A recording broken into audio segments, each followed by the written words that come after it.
It's an overcast day today, almost gloomy, but I'm not gloomy, I'm excited because today I'm going to set out my tomatoes. Got some filling of my pots to do from a compost. I'll show you what that looks like. But Mrs. K wants some rhubarb, so I'm going to give her a stick or two. Let's see what we've got in here. There is some seriously giant rhubarb in here. I think we'll take 5 sticks. Oh, that's a cracker. And we'll have this one. And I might take some smaller ones as well. Right, see what we've got down here. Now the rhubarb, we've still got rhubarb in the freezer. And it's a real dilemma because we eat a lot of rhubarb, but we had a lot of rhubarb. And so it's a debate as to whether to start eating fresh and what to do with the frozen. So at the moment, we're sharing rhubarb with neighbours as much as we can, and anybody who we think likes it gets some. That's what allotment growing is like when you get a glut.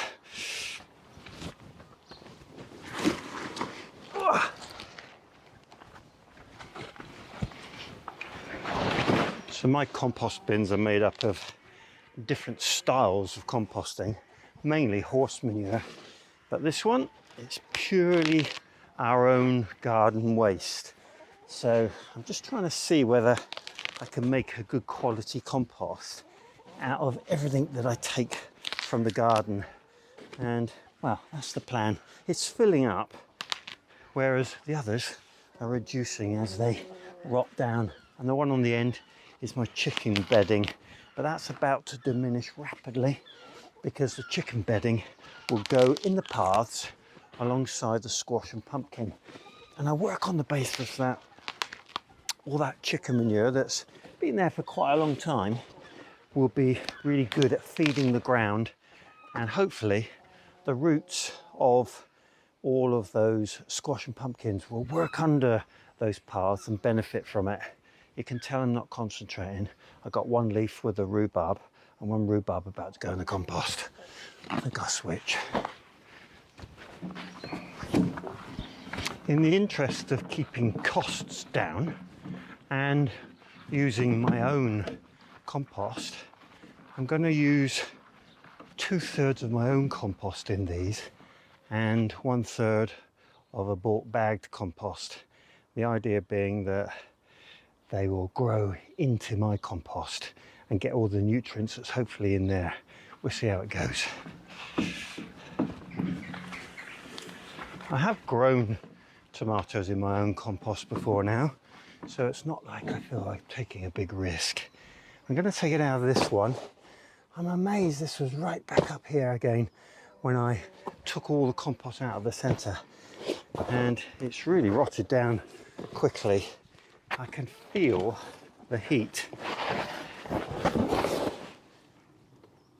and it's absolutely full with worms. So I'm going to take from the bottom of this. I'll show you what it looks like. All right, I'm going to get these covers just pulled back so that they're not in my way. But I don't really need to get into the top. It's amazing, the worms in here. Just look at it. Fantastic. Right, let's move this out of the way. Take my stakes out.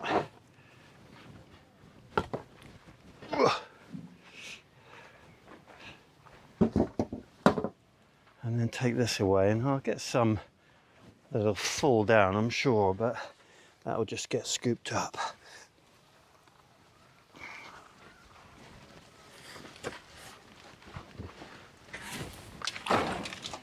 Right, what have we got?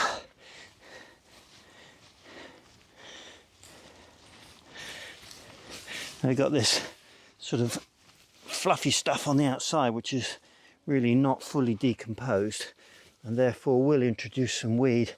And that's where, as I filled, it's fallen down the edges, but you need to get past that.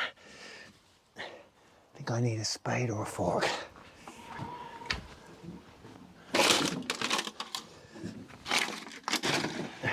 Right, I got this long-handled fork, which came from one of those German supermarkets. Bought it a couple of years ago, and it's pretty good.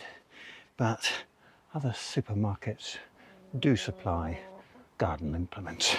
Right, let's get rid of this. Just move it along. Take away anything that I think is not really well rotted from this side. And then we're into the good stuff. Right. So yes, into there. I'll take a lump of that out and you can see what it looks like. It's really very moist and well decomposed. So that's going to be perfect. Oh, I had a bit of a collapse. And this stuff's all good. Right, I'll get my pots out and get 2/3 filling.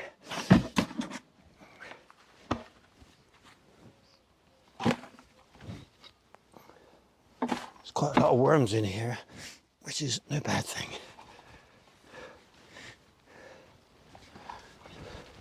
That's probably more than 2/3, but I can soon take some out if I need to. Right, I'll do the rest of the pots.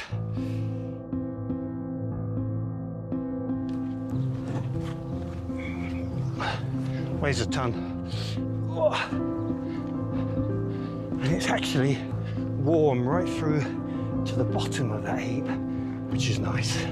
Just means that the tomatoes are going to get a warm start. Can't be bad.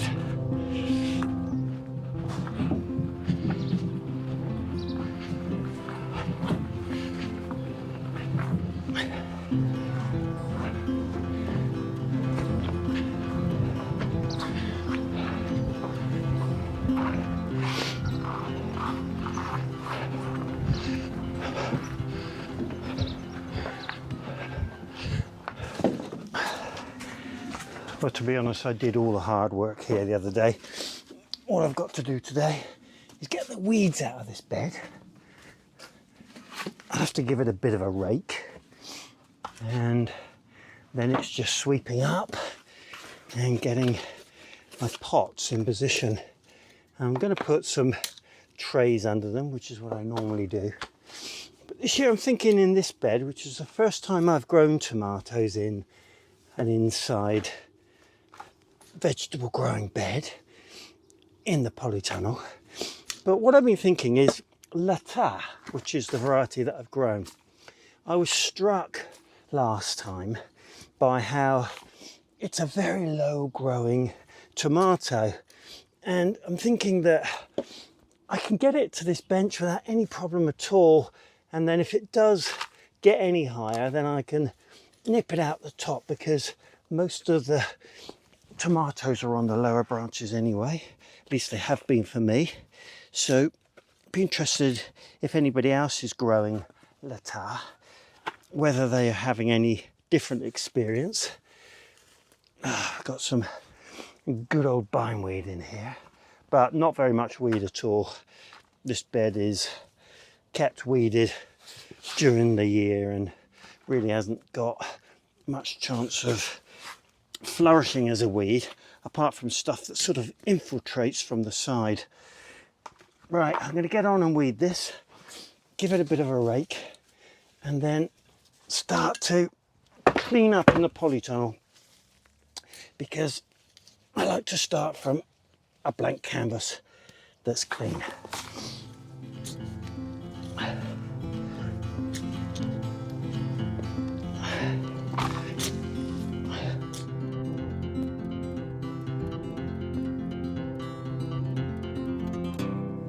Okay, so what is going on? Well, I've put 5 Lata tomatoes into that bed, and I'm going to put around the lettuce, because I think they'll stay without being eaten by slugs in here. So given that I've got my head around where the space is going to be used outside, I think they're best growing on in here. I've put my 2 best cucumbers down at this end. This is where I normally grow them, and hopefully they'll be able to climb up. I'll put this little gadget that I use, which is a sort of pulley string which comes down from the bar, and they grow up that. So that's the plan for those. I'll probably put one of my long stakes in each of them to start them off. And then I've got left 3 Roma, which I'm going to have over this side, and 4 Latar. So that is 7. And then I've got these 2 that were given to me that are a super sweet cherry tomato. So that's 9. 2, 4, 6, 7, 8, 9, 10 rather. And I've prepared myself 8 pots, but I've got another 2 there, so that's fine. I'll just see how 10 plants looks in here. I always end up not giving tomatoes enough space, so just need to be careful on that one. And I grew my Latar on in some medium sized pots, and I kept one in a smaller pot just to do a comparison, and there we are. So I'd say there isn't any difference in height, but look at the green nature of the leaves on the larger plants, on the larger pots, as opposed to the pale, almost limey green developing on the smaller pot. It just shows you how that extra nutrient in this plant is paying dividends, and there certainly are some that are looking a bit bigger too. So I think potting them on, even for that short period, clearly made a difference. You can see the colorations there. Okay, so next up, I think I'm gonna plant those because I'm bound to spill a load of compost around as I'm messing about, and then I can sweep down all the areas and get my other pots ready. Okay, bit of a planting session, and it's a nice cool day, although it's 22 degrees in here, so it's going to be a warm one.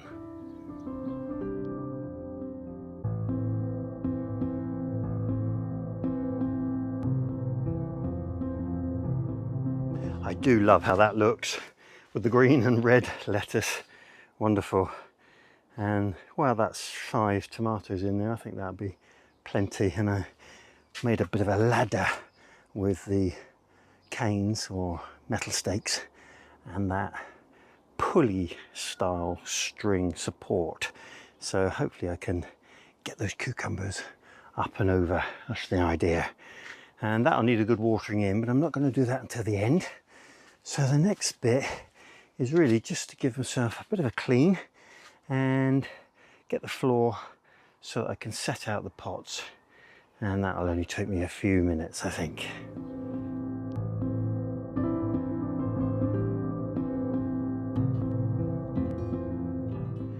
It always looks perfectly fine when I set them out like this, but I'm already thinking they might be a bit too close together.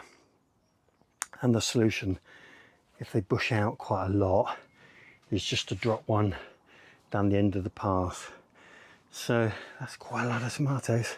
3 over there, the 2 super sweets, and this is the other Latar, the one that I didn't pot on. So there's going to be an awful lot of tomatoes in the polytunnel, but you know what, tomatoes is one thing we just don't have too much of, because we make sauces out of it, freeze it, and we also put some in oil, which works fantastically. So I guess we're into topping these off and then planting the tomatoes in their pots. So I'm going to use canes this year, and I've got plenty of those really good green canes, and they work particularly well, so we'll sort those out. I do need to get some of my own compost to go in those 2 buckets. Okay, onward.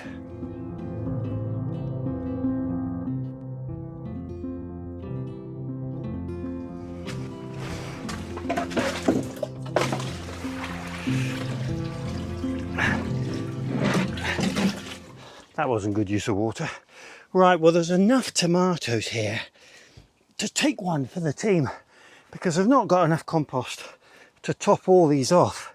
So I'm just going to have one that's 100% my own compost, which will be very interesting. And this is nice and warm. Right, I've got 1 or 2 bits to be topped off over there, and then I think I'm done. This one's a little bit light, and this more organic compost, it's much better than what I've taken out of that bag, which was a bit dusty. Hopefully will also keep moisture in, which would be nice. Right, over here.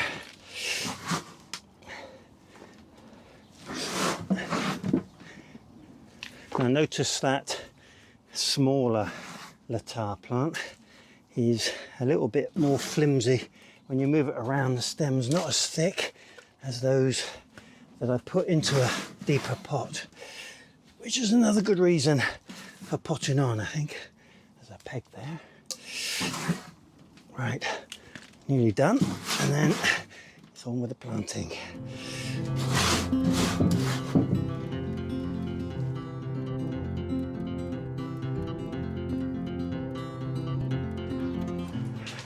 That's me done for today. I do hope you've enjoyed today's episode.